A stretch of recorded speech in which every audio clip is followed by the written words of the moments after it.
Overthinking बहुत बेहतर है कि ओवरथिंकिंग के बजाय हम गलत रिश्ते में पड़ जाएँ, ओवरथिंकिंग से बचने के लिए हम गलत आदतों में पड़ जाएँ या ओवरथिंकिंग से बचने के लिए हम गलत लोगों के साथ उठने-बैठने लगें। उससे बेहतर है कि आपका दिमाग ओवरथिंकिंग करे, बिकॉज़ ओवरथिंकिंग क्या है? देखो, कभी अकेले में बैठे हैं, खाली बैठे हैं, डरे हुए हैं, ओवरथिंकिंग होने लगेगी। रात में नींद नहीं आ रही है, ओवरथिंकिंग होने लगेगी। हमारा काम नहीं बन रहा है, ओवरथिंकिंग होने लगेगी। हमारे साथ किसी ने गलत बिहेव कर लिया, ओवरथिंकिंग होने लगेगी। किसी ने हमें हर्ट कर दिया, ओवरथिंकिंग होने लगेगी। मतलब क्या है? हर तरफ ओवरथिंकिंग ओवरथिंकिंग है, हर एक सिचुएशन हमें ओवरथिंक करने पे मजबूर कर रही है।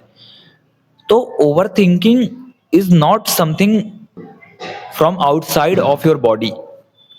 मतलब कुछ भी आपकी बॉडी से बाहर नहीं है। जैसे हर एक इमोशंस है, वैसे ओवरथिंकिंग एक पार्ट है हमारी बॉडी का। बट उसको इतना हाइप क्यों बना लिया हमने?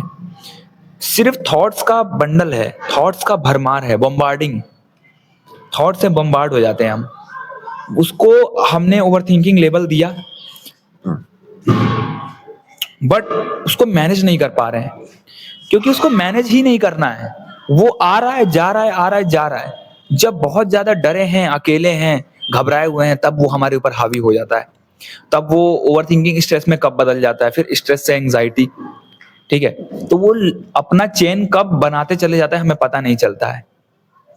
फिर हम उसी पॉइंट पे आके गिरते हैं कि लास्ट में हमें वही चीज़ें चुननी पड़ती हैं, जो उस चीज़ से बाहर निकालते हैं और वो मोस्टली गलत होंगी। सही चीज़ का चुनाव बहुत कम कर पाते हैं। और आपके साथ अगर ऐसा हो रहा है, तो सही चीज़ का चुनाव करना बहुत ज़रूरी है। ओवरथिंकिंग से नहीं बचना है, ओवरथिंकिंग से बच नहीं पाएँगे।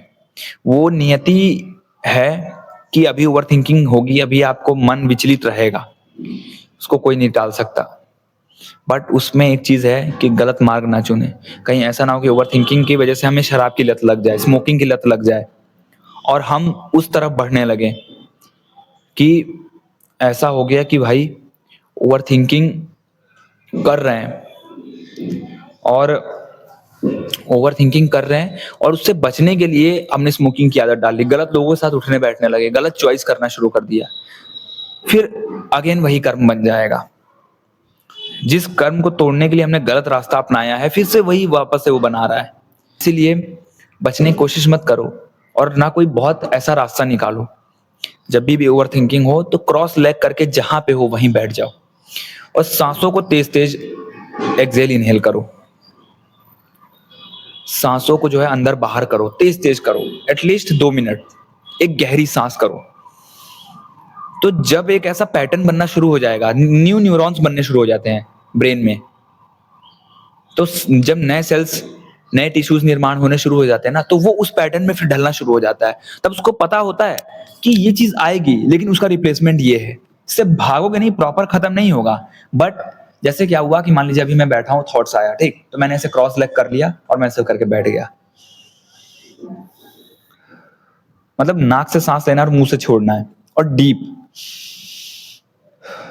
ऐसे। तो अब आपका क्या होगा, ओवरथिंकिंग क्या होगा?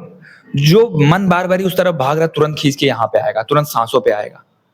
और दिन भर में अगर आपको लग रहा है कि यार मैं बहुत ज्यादा करने की कोशिश कर रहा हूँ या मेरा दिमाग बिल्कुल रेस्टलेस हो गया है, अशांत हो गया है, कोशिश करो कि दिन भर में 3-4 बारी 2-2 मिनट, 3-3 मिनट, 4-4 मिनट का करो। और सुबह तो नाम जप करना ही करना है। नाम जप करो और फिर 5 मिनट सांसों वाली कपाल कपाल भाती करो, भस्त्रिका करो। वो जो सांस वाला जो एक्सरसाइज है ना, ब्रेथ एक्सरसाइज, वो बहुत बेहतर है। वो आपको ओवर थिंकिंग से निकालेगा और कोई रास्ता नहीं है। और रास्तों पे जाओगे भटक जाओगे, फिर उसमें डिपेंडेंट हो जाओगे। फिर वो डिपेंडेंट होगे तो वो डिपेंडेंसी आपको बर्बाद करेगी, वो आपको फिर वापस यहीं लाके छोड़ देगी। क्योंकि वो बाहरी चीज है, वो बहुत लंबे समय तक आपकी बॉडी में काम नहीं करेगी। बट ये आपके अंदर के पूरे नर्वस सिस्टम को बैलेंस कर देगा। इसीलिए नाम जप कर रहे हो बहुत अच्छी बात है, ध्यान कर रहे हो बहुत अच्छी बात है, ये एक ब्रेथ एक्सरसाइज अपने रूटीन में ऐड कर लो, ठीक है?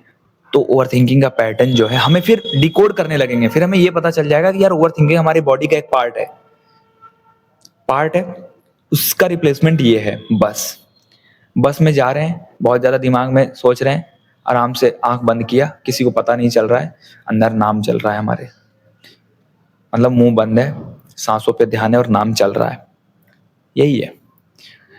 कोई भी इसके अलावा अलग रास्ता ढूंढोगे, वो आपको नेगेटिविटी में ले जाएगा, वो आपको वापस से गलत आदतों की तरफ बढ़ा देगा, वो कुछ ऐसा करवाएगा जिससे शायद आप डिपेंडेंट हो जाओ। अगर नहीं मिलेगा तो फिर आपका नर्वस सिस्टम वहीं पे आके खड़ा हो जाएगा, तब क्या करोगे?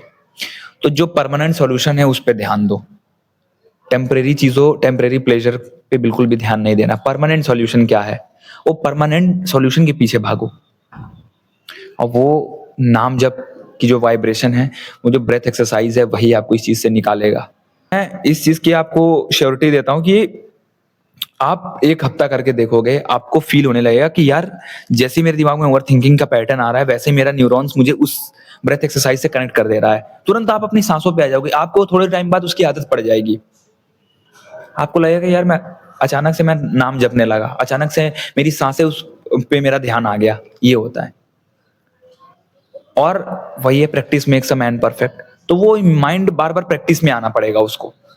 तो जब भी बहुत ज्यादा ओवरथिंकिंग आपको घेर रही हो, ओवरथिंकिंग के शिकार बन गए हो और स्ट्रेस हो रहा है, तो सबसे पहले सांसों से शुरू करो। सांसों को जब तेज से बाहर छोड़ोगे, गहराई में लेके, तब क्या होगा, उसके साथ स्ट्रेस भी बाहर हो जाएगा, ओवरथिंकिंग भी बाहर हो जाएगी, जो भी बर्डन है वो सब बाहर हो जाएंगे। मतलब है बहुत बेसिक एक्सरसाइज, बट बहुत बड़े लेवल पे काम करता है। इसकी इफेक्ट, ये बहुत इफेक्टिव तरीका है। तो बहुत ज्यादा बर्डन नहीं लेना है। वैसे भी अभी आपके हिसाब से चीजें हो नहीं रही है, बट अपने आप को संभालना सीखो उस समय पे, उस सिचुएशन में, कि कितना बेहतर तरीके से संभाल पा रहे हैं हम। जय श्री राम, जय बाबा नीम करोली महाराज की।